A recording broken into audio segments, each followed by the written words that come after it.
आज हम करने वाले हैं रिसोर्सेज एंड डेवलपमेंट 30 मिनट्स में। तो जल्दी से वीडियो को शुरू करते हैं। देखो, ये चैप्टर बात करता है रिसोर्सेज एंड उनके डेवलपमेंट के बारे में। So first of all we need to understand what is actually a resource. जो भी चीजें हमारे नेचर में अवेलेबल होती हैं वो रिसोर्स होती हैं। आप ऐसा कह सकते हो, absolutely yes, but they also have to satisfy the needs of human beings. जब तक वो ह्यूमन बींग्स की नीड को सेटिस्फाई कर रही हैं तो वो एक रिसोर्स है। अगर वो नीड्स को सेटिस्फाई नहीं कर पा रही तो वो रिसोर्स नहीं है। उसके साथ साथ उस रिसोर्स को टेक्नोलॉजी से हम एक्सेस कर पाए, वो इकोनॉमिकली फीजिएबल हो और उसको कल्चरल लोग एक्सेप्ट भी करें, इसीलिए तब जाके वो एक रिसोर्स बनेगी। So now you must be understanding कि वो एक रिसोर्स क्या होता है, राइट?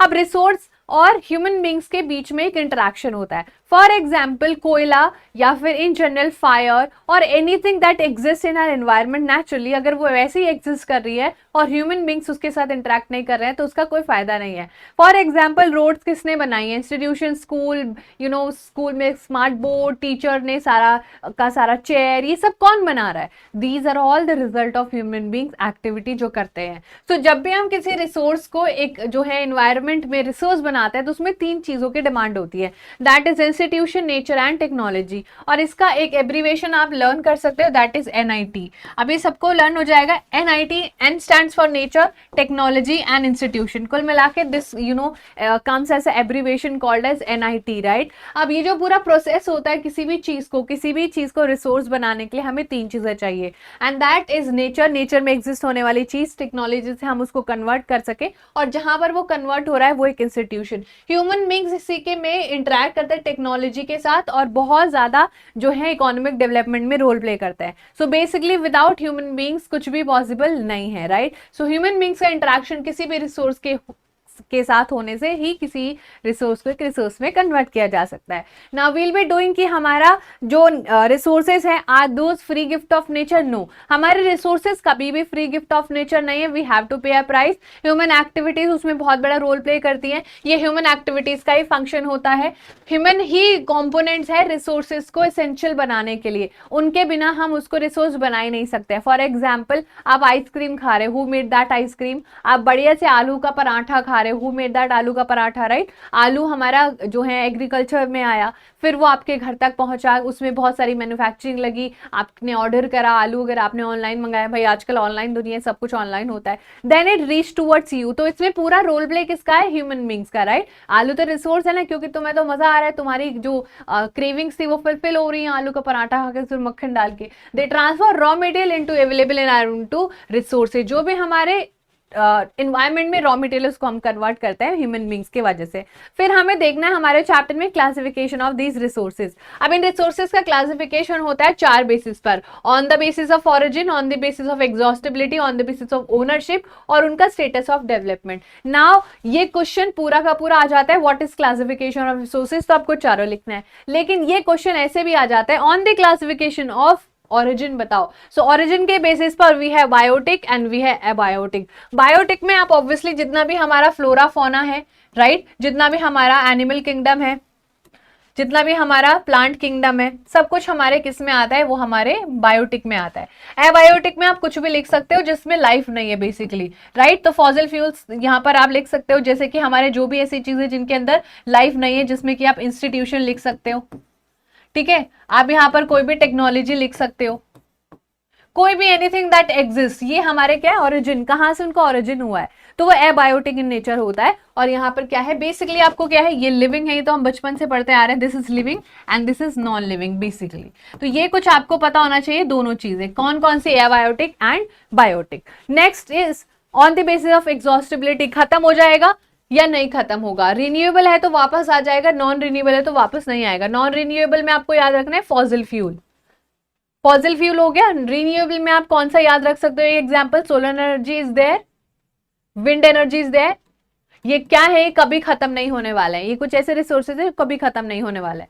देन वे ओनरशिप के बेसिस पर, इंडिविजुअल जो आपकी अकेले की होगी है ना, आपका घर, आपकी बंगला, गाड़ी, शोहरत, सब कुछ आपके अकेले का है।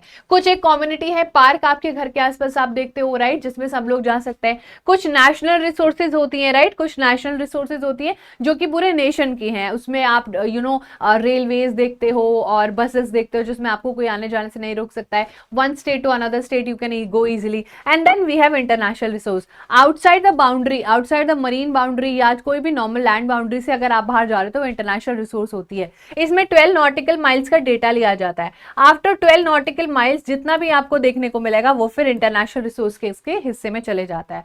उसके बाद है हमारे pass on the status of development.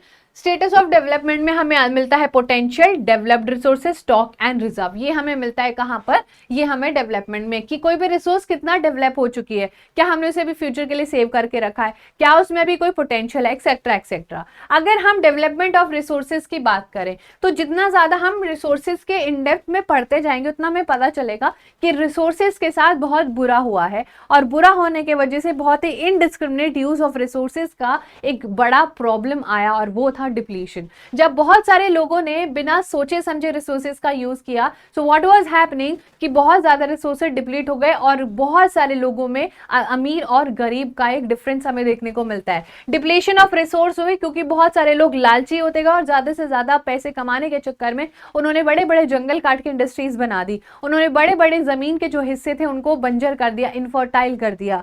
Then we have कि एक्यूमुलेशन हो गया कुछ ही लोगों के बीच में, जिससे हमारी सोसाइटी रिच और पुअर में डिवाइड हो गई। ये सीबीएसई का सबसे फेवरेट क्वेश्चन है कि ह्यूमन बींग्स ने इनडिस्क्रिमिनेटली रिसोर्सेज का यूज किया तो उससे क्या क्या प्रॉब्लम्स हुई। आंसर आपके सामने है। इतना ज्यादा एक्सप्लॉइटेशन हमने अपने रिसोर्सेज का किया कि इतना ज्यादा ग्लोबल प्रॉब्लम्स हो गई कि हम लोगों ने देखा ग्लोबल वार्मिंग बहुत इंक्रीज हुई, ओजोन लेयर डिप्लीशन हुआ, environmental pollution and land degradation भी ह्यूमन बींग्स का इनडिस्क्रिमिनेट यूज ऑफ रिसोर्सेज का ही एक रीजन है। सो बाय एनी चांस अगर ये क्वेश्चन आपके पीरियोडिक टेस्ट, क्लास टेस्ट कहीं पर भी आता है इस चैप्टर से, तो इसका आंसर एज इट इज है।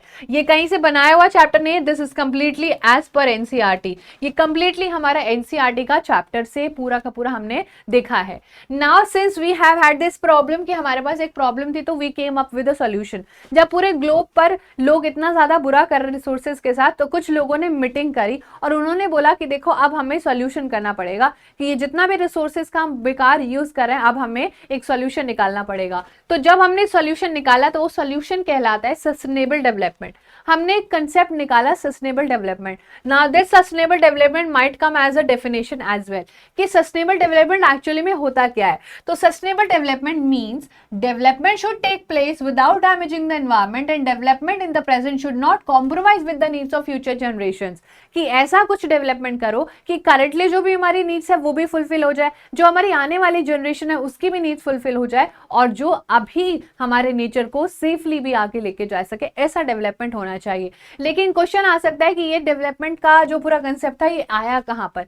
तो ये एक मीटिंग होती है, दुनिया का पहला अर्थ समिट होता है जहां पर अर्थ को लेके इन जनरल पूरे ग्लोब पे लोग कंसर्न थे, एंड दैट हैपेंड इन 1992। ये जगह है ब्राजील में, that is Rio de Janeiro. 1992 में दुनिया का सबसे पहला अर्थ समिट होता है जहां पर आपको 100 से भी ज्यादा देश आते हुए नजर आएंगे। दे केम एंड डिस्कस कि हम कैसे जस्टिस कर सकते हैं हमारे नेचर के साथ जो खिलवाड़ हो रहा है, how we can actually stop that. तो इस समिट में बहुत सारी बात हुई, जैसे कि बहुत सारी जो अर्जेंट प्रॉब्लम्स थी, जैसे कि for example our environmental protection हमें करना है, जो बहुत ज्यादा socio economic development at the global level हो रहा है वो हमें करना है। बहुत ज्यादा कुछ देश बहुत रिच हो रहे हैं, कुछ देश बहुत ज्यादा एक्सप्लॉइट हो रहे हैं, तो उसका सोल्यूशन में निकालिए।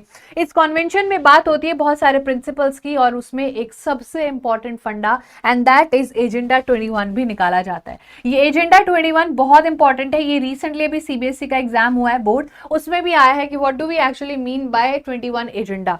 तो 21 जो यहाँ पर आपको टर्म दिख रहा है ये 21st सेंचुरी को रिप्रेजेंट कर रहा था।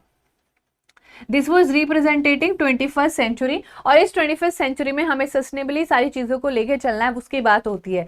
लेकिन क्वेश्चन आया था व्हाट वाज 21st एजेंडा। अब ये 3 मार्कर में आया था, तो आप एज इट इज, ये हमारी एनसीईआरटी की डेफिनेशन, आप एज इट इज इसको जो है पॉइंटर्स में लिख के आओगे तो you will get good marks. अब एजेंडा 21 में क्या था कि हमें ग्लोबल सस्टेनेबल डेवलपमेंट के जो भी गोल्स है वो अचीव करना है, सिंपल सी बात है। लेकिन इसका एजेंडा क्या था, यानी कि इसमें कौन कौन सी बातें थी कि हमें एनवायरमेंट जो डैमेज हो रहा है उसको रोकना है, हमें पॉवर्टी हमें डिजीजेस जो बहुत ज्यादा लोगों के बीच में जो महामारी, famine and etcetera etcetera, pandemic जैसे सिचुएशन से बचने के लिए हमें शेयर्ड रिस्पॉन्सिबिलिटी और अपनी नीड्स को फुलफिल करने के लिए एक प्लान बनाना पड़ेगा। और जो एक मेजर ऑब्जेक्टिव था इस एजेंडा 21 का वो ये था कि हर एक लोकल गवर्नमेंट अपना एक लोकल एजेंडा ड्रॉ करेगी। क्लास 9th में अगर आपने सिविक्स बहुत अच्छे से पढ़ी है तो you must be understanding what do we mean by local government.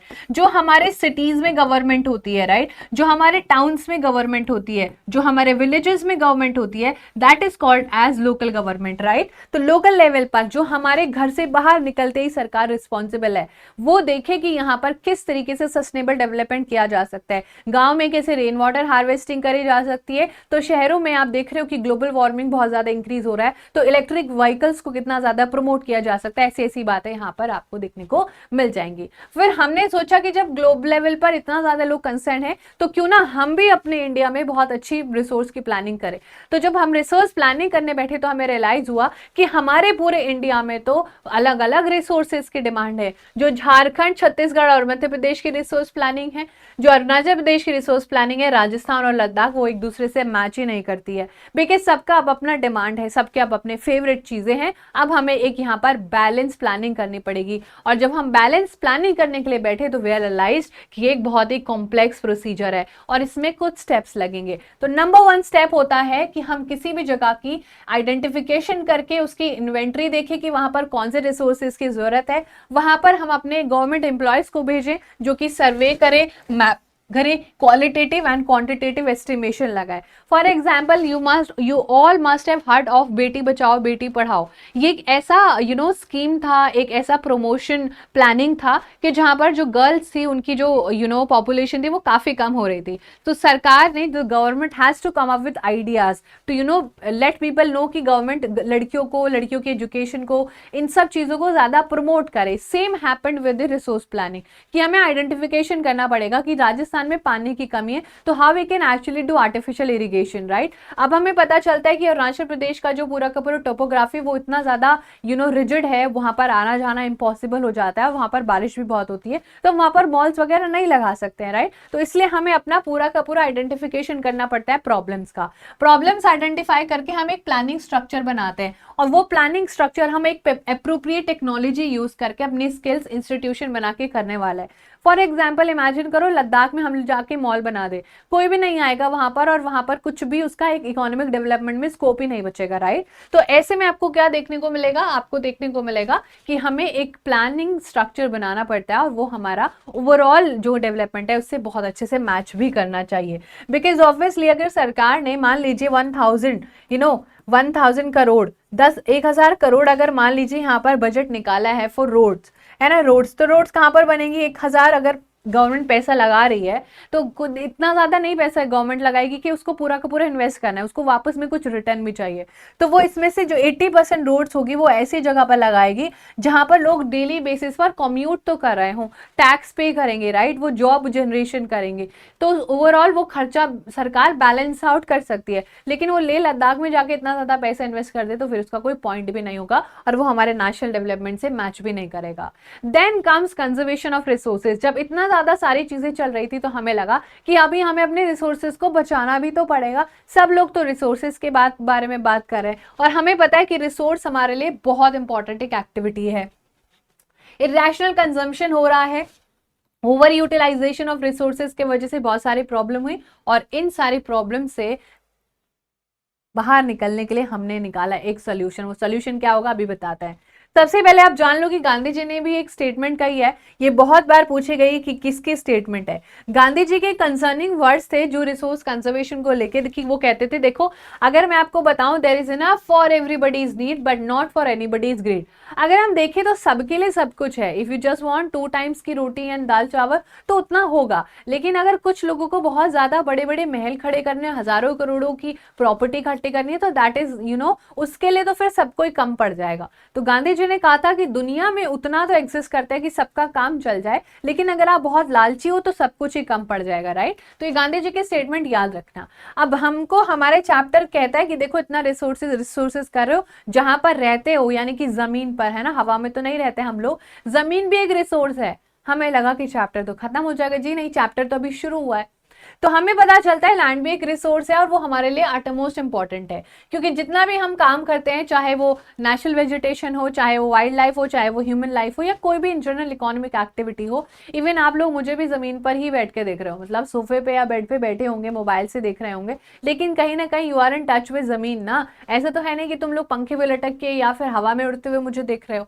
तो यहाँ पर जो भी हम एक्टिविटी करते हैं वो जमीन पर करते हैं, तो जमीन भी हमारे लिए रिसोर्स हुई, है ना। It is important to use available land for various purpose with careful planning. तो जो भी चीजें हमारे पास अवेलेबल है, हमें उसकी केयरफुल प्लानिंग करनी चाहिए और इसके एक बहुत ही बढ़िया तरीके से यूज करना चाहिए। अब लैंड पैटर्न यूज इंडिया में दो तरीके से हो सकता है, या दो कारणों की वजह से रोका जा सकता है, बहुत ज्यादा उसको बढ़ावा दिया जा सकता है। अगर हम फिजिकल फैक्टर्स की बात करें तो देखो, topography, climate, soil etcetera. Physical factors यानी कि कहां पर कैसी जमीन होगी उसकी टोपोग्राफी डिसाइड करेगी, बहुत ऑब्वियस है। पहाड़ है तो वहां पर ज्यादा लोग नहीं जाएंगे रहने, वहां पर जो है पॉपुलेशन ज्यादा डेंस हो ही नहीं सकती है। क्लाइमेट बहुत अच्छा नहीं होगा तो नहीं जा सकते हैं, क्लाइमेट बहुत अच्छा होगा, धूप अच्छी आती है, एग्रीकल्चर बहुत अच्छा होगा, बारिश अच्छी आती है, एग्रीकल्चर बहुत अच्छा होगा। सॉइल बहुत फर्टाइल है, बहुत अच्छे लोग वहां पर रहेंगे, यानी कि density of the population will be very high. But अगर सेम उसमें हम लोग ऑपोजिट कर दें तो ऑपोजिट में हमारी पॉपुलेशन कम हो जाएगी। ह्यूमन फैक्टर में population density, technology, capability, culture, tradition, कैसे लोग रहते हैं, क्या वहां पर बहुत सारा अवेलेबल है, सब कुछ हमारे नेचुरल फैक्टर से पूरा कोरिलेट कर पा रहा है, तो वहां पर बहुत सारे लोग रहेंगे। अगर हम टोटल ज्योग्राफिकल एरिया बात करें, क्लास 9 में आप ये पढ़ के आ चुके हो, 3.28 मिलियन स्क्वायर किलोमीटर अपने पास टोटल ज्योग्राफिकल एरिया है। उस ज्योग्राफिकल एरिया में से 93% हमारे पास जमीन अवेलेबल है, और उसमें से भी हम लोगों को 33% अपने फॉरेस्ट को देना होता है। सो जब हम कैलकुलेशन करते हैं तो जमीन हमारे पास कम कम होते चले जाती है। अब ये नेशनल फॉरेस्ट पॉलिसी है 1952, जो कि हमारे गवर्नमेंट की तरफ से, हमारी गवर्नमेंट कहती है कि हमारे पास 33% फॉरेस्ट होने चाहिए, 33%, बट बचे कितने हैं, that is very less. So ये याद रखना, this is also very very important thing to be remember. अब कॉन्टिन्यूसली यूज हम जब अपनी सारी रिसोर्सेज का कर रहे थे तो हमारी लैंड भी बहुत ज्यादा डिग्रेड होते चले गए, और जब हमारी जमीन डिग्रेड हुई थी तो हमने उसका भी सॉल्यूशन निकाला। तो 95% ऑफ बेसिक जो भी ह्यूमन बीइंग्स की नीड है वो जमीन से ही फुलफिल होती है, और ह्यूमन एक्टिविटीज ने डिग्रेडेशन नहीं करा जमीन का, लेकिन उसको और ज्यादा पेस भी फास्ट कर दिया।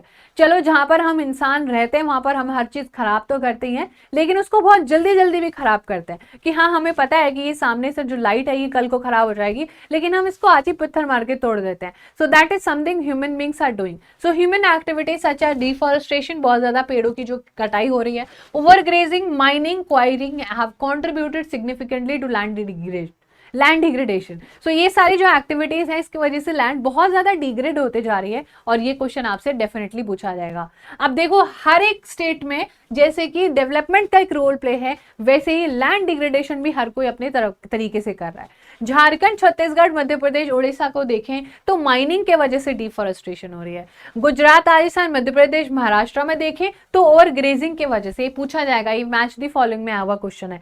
पंजाब, हरियाणा और वेस्टर्न उत्तर प्रदेश में ओवर इरिगेशन, पानी बहुत ज्यादा इन लोगों के पास, ग्राउंड वाटर खत्म ही किए जा रहा है। इन रिसेंट ईयर्स इंडस्ट्रियल जो वेस्ट है वो भी major source of land and water pollution in the country बन गए हैं। सो ये आपको बहुत इंपॉर्टेंटली डायग्राम याद रखना है, this is a very important chart. ये आपको match the following, fill in the blanks, etcetera etcetera, true false, है ना, कौन रॉन्गली मैच्ड है, ये सब में आता है। अब लैंड कंजर्वेशन के मेथड कुछ सुन लो। एफॉरेस्टेशन करना है, प्रॉपर मैनेजमेंट ऑफ ग्रेजिंग करनी है। ये नहीं कि दो आंटियां आपस में बात करी थी और उनके जो भेड़ बकरियां थी वो पूरा का पूरा खेत खा गई, है ना, और मिट्टी का और उन्होंने पूरा का पूरा खराब कर दिया। तो ऐसे में हमें प्रॉपर मैनेजमेंट ऑफ ग्रेजिंग करना पड़ेगा, गवर्नमेंट को आगे सामने से ग्रेजिंग लैंड बनाने पड़ेंगे, हमें बहुत ज्यादा शेल्टर बेल्ट ऑफ प्लांट्स बनाने पड़ेंगे, control on over grazing. Shelter belt of plants यानी कि एक जमीन के चारों तरफ प्लांट्स लगाना। स्टेबलाइजेशन ऑफ सैंड ड्यून्स, जो रेत के पूरे भंडार होते हैं वो कहीं ना कहीं सही मिट्टी को ना खराब कर दे, तो हमें वहां पर बहुत ज्यादा थ्रोनी बुशेस लगाने पड़ेंगे सो दैट वो जो रेत है वो होल्ड हो सके। Proper management of waste land, controlling of mining activities and industrial waste, जो भी सारा होता है उसका हमें प्रॉपर मैनेजमेंट करना पड़ेगा। ये हमारा बहुत इंपॉर्टेंट है, क्वेश्चन है। तो ये कैसे आएगा, suggest some land conservation method. Okay, now कुछ हमारे पास सॉइल्स होती हैं, इन सॉइल्स में आपको बहुत सारी सॉइल देखने को मिलेगी, ठीक है। जैसे कि आपको नंबर 1 पे आपको एलुवियल सॉइल देखने को मिलेगी, alluvial soil, black soil,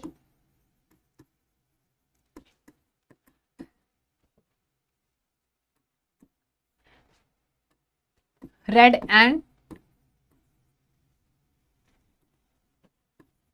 yellow soil, laterite soil,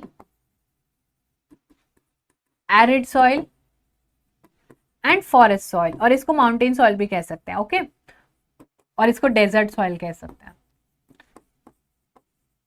ये कुछ सॉइल है, अभी हम एक एक करके इनको देख लेते हैं। अगर हम सबसे पहले बात करें हमारे सॉइल एज अ रिसोर्स की, तो सॉइल भी हमारे लिए एक रिसोर्स है, बिकॉज हमारा सारा एग्रीकल्चर खाना पीना उसी पे होता है। ये एक लिविंग सिस्टम है, सारा प्लांट का ग्रोथ, सब कुछ ह्यूमन बींग्स का वेजिटेशन, सब कुछ इसी पर ही जो है फोकस्ड है। और बहुत सारे जो हमारे पास सॉइल मिलते हैं उनमें से सबसे फर्स्ट सॉइल है एलुवियल सॉइल, जो आपको पिक्चर में दिख रही होगी। ये इंडिया में सबसे ज्यादा इंपॉर्टेंट है, सबसे ज्यादा वाइड स्प्रेड है। नॉर्दर्न प्लेन्स में मिलती है, कहां पर है नॉर्दर्न प्लेन्स, ये मैंने आपको पूरा बताया हुआ है। Deposited by the three important Himalayan river system, Indus, Ganga and the Brahmaputra. Alluvial soil found in the eastern coastal plain, particularly in the deltas of Mahanadi, Godavari, Krishna and Kaveri. Consist of various proportion of sand, slit and clay. इसमें एक perfect balance होता है, proportion of जो इसकी soil की fertility को बहुत ज्यादा स्ट्रॉन्ग बनाती है। अगर हम क्लासिफिकेशन देखें ना, तो एज के हिसाब पे एलुवियल सॉइल, यानी कि जो हमारी एज होती है इसकी, इसमें भी हमें दो कैटेगराइजेशन देखने को मिलती है। वन इज नोन एज भांगर। भांगर हमारी ओल्ड होती है और जो कि हमारी खादर होती है वो न्यू होती है। तो ये आप जरूर पर्टिकुलरली याद रखना कि भांगर हमारी ओल्ड होती है और ये हमारी न्यू होती है। इसके लिए एक ट्रिक है कि जो बी अल्फाबेट है वो पहले आ जाता है तो वो पुराना हो जाता है, बस एक याद रख लो, दूसरा ऑटोमेटिकली याद हो जाएगा। अगर हम एलुवियल सॉइल की फर्टिलिटी के बारे में बात करें तो एज अ होल ये दोनों ही बहुत अच्छी फर्टाइल होती है, लेकिन कंपैरेटिवली जो न्यू सॉइल होती है वो ज्यादा फर्टाइल होती है। हमारे एलुवियल सॉइल में adequate proportion of potash, phosphoric acid, lime मिलता है, जिसकी वजह से इसमें sugar cane, paddy, wheat and pulses बहुत अच्छे से हो जाता है। ड्यू टू इट्स फर्टिलिटी, इसकी फर्टिलिटी के वजह से यहाँ पर बहुत ज्यादा इंटेंसिव कल्टिवेशन होती है, and by intensive cultivation we mean कि बहुत अच्छी कल्टिवेशन यहाँ पर होती है, और यहाँ पर डेंसली पॉपुलेटेड एरिया भी है, जैसे कि आप देख भी पा रहे हो पीछे स्क्रीन पर, राइट। तो यहाँ पर बहुत ज्यादा लोग रहते हैं, बहुत ज्यादा अच्छी यहाँ पर एग्रीकल्चर होती है। नेक्स्ट अब we have soil. Soil as a resource, black हमारी होती है कलर में, इसको रेगुर सॉइल कहते हैं, ठीक है, इसलिए इसका नाम ब्लैक है, इसलिए इसका नाम जो है कलर ब्लैक है, क्योंकि ब्लैक सॉइल कॉटन के लिए बहुत अच्छी होती है, जो कि आप देख पा रहे हो हमारी ब्लैक सॉइल है, इस पे कॉटन बहुत अच्छे से हो जाता है। क्लाइमेटिक कंडीशन जो है, इसका जो पेरेंट रॉक है उसका हेल्प करता है, बिकॉज वो लावा से फॉर्म होके समय के साथ ठंडा होके वो ब्लैक हो गया, hence it is called as black soil. ये एक्सट्रीमली क्ले होती है और इसकी कैपेसिटी बहुत अच्छा होता है मॉइस्चर को होल्ड करने के लिए, ठीक है। जब ये ड्राई होती है तो क्रैक्स डेवलप कर लेती है। यहाँ पर एक और चीज आप जरूर मेंशन कर लेना, जब ये ड्राई होती है तो क्रैक्स डेवलप कर लेती है, ठीक है, जब ये ड्राई फॉर्म में होती है। लेकिन जब ये बहुत ज्यादा जो ये वेट फॉर्म में होती है तो मॉइस्चर को बहुत अच्छे से फिर तो होल्ड कर लेती है। यानी कि अगर मैं इसको सुखा दूं तो इसमें क्रैक्स पड़ जाएंगे, लेकिन as soon as I put water on it तो ये बहुत ज्यादा मॉइस्चर और एकदम क्लेई क्लेई हो जाएगी, ओके। देन ब्लैक सॉइल कहाँ मिलती है, ज्यादातर जो नॉर्थ वेस्टर्न डेक्कन प्लेटियो वहां पर मिलती है, जो कि प्लेटियो महाराष्ट्र, मिल्वा, मध्य प्रदेश, छत्तीसगढ़, गुजरात और छोटा सा south east area which you can see वही है, यहाँ तक ये स्प्रेड करते हैं, जो कि कृष्णा और गोदावरी वैलीज तक इसको ले जाता है। नेक्स्ट अब we have red and yellow soil. Red soil develop होती है क्रिस्टलाइन इग्निशियस रॉक। जहां पर भी इग्निशियस होगा वो भी समझ जाना कि they are form due to fire. यहाँ पर भी कुछ ना कुछ आग का लेना देना है। ये लो रेनफॉल एरिया में, ये इसका कीवर्ड है, ये इसका कीवर्ड है, ठीक है, ये इसका बहुत इंपॉर्टेंट कीवर्ड है। ये ईस्टर्न और नॉर्दर्न, ये ईस्टर्न और southern part of Deccan plateau में मिलती है रेड एंड येलो सॉइल। जब ये रेड होती है तो ये नॉर्मल है, जब ये येलो होती है तो इसका हाइड्रेटेड फॉर्म होता है। अभी हम इसको कर लेते हैं एक बार। Odisha, Chhattisgarh, mid Ganga plains, piedmont zone of western ghat. Piedmont zone of western ghat basically जहां पर आपके वेस्टर्न घाट का पैर है, एक तरीके से आप कह सकते हो, जहां पर वो खत्म हो रहा है, वहां पर भी ये आपको देखने को मिलेंगे, पर्टिकुलरली दिस एरिया, राइट। उसके बाद ये सॉइल रेडिश कलर जो है इसमें होता है because of presence of diffusion of iron. लेकिन अगर हम इसको देखते हैं येलो क्यों होता है, जब ये अपने हाइड्रेटेड फॉर्म में होती है। तो आपसे क्वेश्चन अगर कोई पूछे कि जो हमारी रेड सॉइल है अगर वो हाइड्रेटेड फॉर्म में होगी तो वो किस कलर की होगी, या फिर वो येलो किस रीजन से दिखती है रेड सॉइल, ठीक है। तो जब वो रेड है तो उसमें आयरन का प्रेजेंस है, जब वो येलो है तो वो हाइड्रेटेड फॉर्म में है, okay, remember this very clearly. अगर हम लेटेराइट सॉइल की बात करें तो लेटेराइट सॉइल में बहुत ही एक यूनिक चीज होती है, that is called as intense leaching. सबसे पहले अगर आप देखो तो हमारे लेटेराइट सॉइल हमें ट्रॉपिकल और सब ट्रॉपिकल इंडिया में मिलती है, यानी कि ऊपर वाले हिस्से ऑफ इंडिया में भी मिलती है, नॉर्दर्न इंडिया में भी और सदर्न इंडिया में भी। सिंपल सी बात तो ये है। इसमें होती है इंटेंस लिचिंग। इंटेंस लिचिंग की वजह से होता है ये चीज, यानी कि आप देख पा रहे हो कि बड़े बड़े जो चट्टाने थी, बड़े बड़े जो पत्थर थे वो ऊपर की तरफ आ जाते हैं और जो सॉइल की पतली सी लेयर होती है वो नीचे चले जाती है, ठीक है। ये चीज आपको बहुत अच्छे से याद रखनी है। यहाँ पर आपको एक और चीज याद रखनी है, लेटेराइट सॉइल को दोनों चीजें हाई चाहिए, लाइक इसको हाई रेनफॉल भी चाहिए और इंटेंस लिचिंग ही हाई रेनफॉल की वजह से होती है। ठीक है, जैसे आपने कभी देखा है कि आपको आपको मम्मी ने बोला बेटा जाओ पौधे में पानी डाल दो, और आपने अपनी मस्ती में क्या करा, पाइप में पकड़ के पूरा का पूरा मिट्टी ऐसे ऐसे करी, तो मिट्टी इधर उधर हो जाती है, पूरी जो जगह होती है वो गंदी हो जाती है, राइट। तो आपने प्रेशर बहुत तेज से डाला तो मिट्टी क्या हो गई, सेटल नहीं हो पाई। सेम चीज इस मिट्टी के साथ भी होता है, जो बहुत ज्यादा इंटेंस जो है बारिश होती है तो उसकी लिचिंग होने लगती है, यानी कि जो टॉप लेयर होती है वो नीचे की तरफ चले जाते हैं और कंकड़ ऊपर आ जाता है। That is what intense lynching is. Intense lynching में हाई रेनफॉल भी चाहिए और हाई टेम्परेचर भी चाहिए। ये इसकी बहुत ही एक यूनिक फीचर है जो कि आपको पर्टिकुलरली याद रखना है। ठीक है, ये एग्जाम में बहुत बार रिपीट हो चुके हैं फीचर्स। तो ये हमारा लेटेराइट सॉइल का हो गया। लेटेराइट सॉइल आपको देखने को मिले कर्नाटका, केरला, तमिलनाडु। ठीक है, ये आप आराम से देख सकते हो। लेटेराइट जो रेड वाला फॉर्म में होती है उसमें कैश्यू नट बहुत अच्छे से सुटेबली किया जा सकता है, और जो कर्नाटका, केरला और तमिलनाडु वाला एरिया है उसमें टी एंड कॉफी किया जा सकता है, लेकिन रेड लेटेराइट में कैश्यू नट। ओके, फिर आ जाता है मैरिड सॉइल पर। रेड टू ब्राउन कलर में होती है, सैंडी होती है टेक्सचर में, नेचर इसका थोड़ा सा नमकीन यानी कि सलाइन होता है। कॉमन सॉल्ट हम इसी से बना लेते हैं। शॉर्ट नोट इस पे लिखने को आ जाएगा तो इतना काफी है। ठीक है, ये आपको पर्टिकुलरली याद रखना है। अगर हम बात करें फॉरेस्ट सॉइल की, तो फॉरेस्ट सॉइल कहाँ मिलती है, ऑब्वियसली फॉरेस्ट में, और फॉरेस्ट में हमको ज्यादातर इंडिया में माउंटेन्स या हिली रीजन देखने को मिलते हैं। यहाँ पर सफिशियंट रेन फॉरेस्ट होते हैं, पर्टिकुलरली जो lower part of the valley है वहां पर जो एलुवियल फैंस होते हैं काफी फर्टाइल होते हैं, तो यहाँ पर डेंसिटी बहुत ज्यादा होती है। यानी कि आप देख पा रहे हो कि कहीं कहीं पर आपको जरा सी भी मिट्टी नहीं दिखेगी, ज्यादातर वेजिटेशन आपको देखने को मिलेगी because of the continuous flowing of water, right. उसके बाद जब हमने इतनी सारी सॉइल के बारे में पढ़ लिया है, हम पे इतनी सारी टाइप्स की सॉइल मिलती है, तो हम सॉइल इरोजन भी बहुत ज्यादा करते हैं। यानी कि जब हमारे पास बहुत ज्यादा पैसा हो जाता है तो हम पैसा भी बहुत ज्यादा खर्च करते हैं। सेम चीज हो रही है सॉइल के साथ भी, जब हमारे पास बहुत सारी सॉइल है तो हम सॉइल खराब भी कर रहे हैं। और सॉइल इरोजन क्या होता है, the denudation of soil cover and subsequent washing down is described as soil erosion. जब भी हमारा जो सॉइल है, जो उसका कवर है, जब वो धीरे धीरे धीरे धीरे कम हो रहा है तो उसको हम देखते हैं soil erosion. Subsequently washing down हो रहा है, बट एक नेचुरल प्रोसेस है। रिमेंबर, ये एक नेचुरल प्रोसेस है। The process of soil formation and erosion go simultaneously, basically एक हाथ में हाथ मिला के चलता है। एक तरफ से इरोजन हो रहा है तो एक तरफ से नई मिट्टी आ रही, एक तरफ से इरोजन हो रहा है तो नई मिट्टी आ रही, लेकिन ह्यूमन बींग्स इस बैलेंस को डिस्टर्ब कर रहे हैं। This balance is disturb due to human activities. Human activities ने क्या, देखो दो दोस्त हैं, उनकी बहुत बढ़िया दोस्ती चल रही है, लेकिन तीसरा इंसान बीच में आकर उनकी दोस्ती खराब कर दे, और वो तीसरा इंसान है human being, right. Human beings, ये दो सॉइल के बीच में, सॉइल फॉर्मेशन में और सॉइल इरोजन में एक दोस्ती है, वो अपना कुल मिला के बढ़िया से चलता है। लेकिन इंसान इस स्टोरी में कूद पड़ता है और पूरी की पूरी कहानी में आग लगा देता है, और वो है डिफॉरेस्टेशन कर रहा है ह्यूमन बींग, ओवर ग्रेजिंग कर रहा है, कंस्ट्रक्शन और माइनिंग एक्सेट्रा कर रहा है। वेयर एज जो नेचुरल फोर्स हैं जो नेचुरली ये वाला फॉर्मेशन करते हैं वो है विंड, ग्लेशियर एंड वाटर। ये सॉइल इरोजन नेचुरली चल रहा है, जब आप और मैं नहीं थे तब से चल रहा है, लेकिन जब आप और मैं तब से आए तब से हमने पूरा का पूरा डिसबैलेंस क्रिएट कर दिया है। अब सॉइल इरोजन दो और तरीके से देख लो, जो हमारा चैप्टर कहता है कि या तो हम बहुत सारी गलीज बना के, आप देख पा रहे हो यहाँ पर गलीज कैसे दिखती है, देखो पूरा का पूरा यहाँ पर गली बन गया है और ये जमीन पूरी हमारी खराब हो गई। The running water cuts through the clay soil and make deep channels as gullies. ये पूछा जा सकता है व्हाट इज गली। अगर हम शीट इरोजन देखें तो शीट इरोजन कैसा दिखता है, water flow as sheet over large area down a slope, in such case the top soil is washed away and this is known as sheet erosion. जब एक शीट पूरा का पूरा उड़ जाती है और एक जगह पर वेजिटेशन खत्म हो जाती है, तो आप देख पा रहे हो कि उधर वेजिटेशन है लेकिन इधर वेजिटेशन नहीं है, तो एक शीट उड़ गई है। इसका सबसे एक रियल एग्जाम्पल है, पार्क में कभी जाओगे देखना, एक जगह पर कभी घास नहीं होती है, वहां पर घास नहीं होती, वहां पर हमेशा पानी भरा रहता है, लेकिन दूसरी साइड पूरा का पूरा घास होती है। अब सॉइल इरोजन के कुछ यहाँ पर सॉइल कंजर्वेशन का भी देख लो क्या क्या होता है सॉइल कंजर्वेशन में।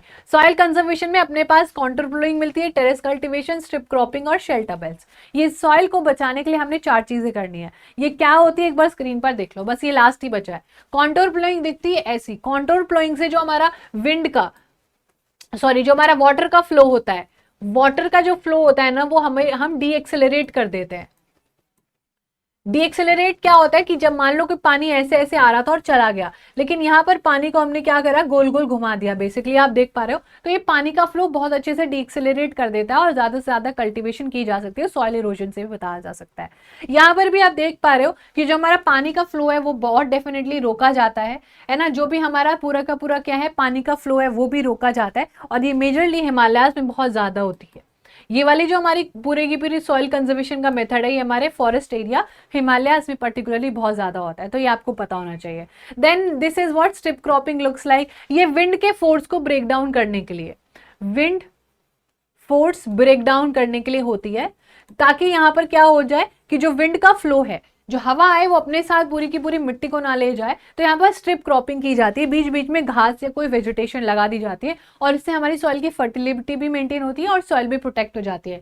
Last but not the least is again shelter belts. आप देख सकते हो ये जमीन यहाँ पर बिल्कुल खाली है और यहाँ पर आपको सॉइल दिख रही होगी, लेकिन उसके चारों तरफ आपको क्या है, शेल्टर बेल्ट्स, जो कि अभी हमने देखा कि यहाँ पर कैसे आपको ग्रीन बेल्ट्स दिखाई दे रही हैं। तो this is how this shelter belts look like, and this was all about this chapter. बस हमें इस चैप्टर में इतना ही करना था, ठीक है।